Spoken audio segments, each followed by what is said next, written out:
حبيبي الحشد عندنا اثنين، حشد ايران وحشد العراق. راح تقول لي شلون راح اعرف؟ عندنا حشد الخضراء وحشد الساتر.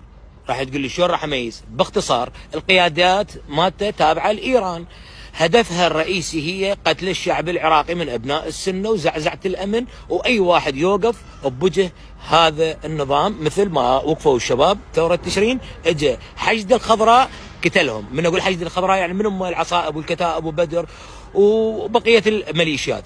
فالنقطة الرئيسية اللي نريد نوضحها يا صديقي المحترم، إذا أنت عراقي وما متورط بالدم العراقي ومع العراقيين ومع ميليشيات الحشد الشعبي، فهذا الكلام ما يخصك، وتبقى أنت عراقي ودمك فار. لما شفت دواعش هجموا على العراق فأنت وقفت، فهذا موقفك وطني عراقي حقيقي. حتى لا حد لا يخلط بالاوراق ويدخل بيناتنا ويقول لك باع هذا يقصد لك وانت ما عندك شيء ويقصد وانت يا دوب مكفرات بك. الكلام ما يخصك، الكلام الرئيسي يخص حشد الخضراء اللي قتلوا ثوار تشرين وقتلوا السنه وقتلوا بقيه العراقيين. شكرا جزيلا، في امان الله.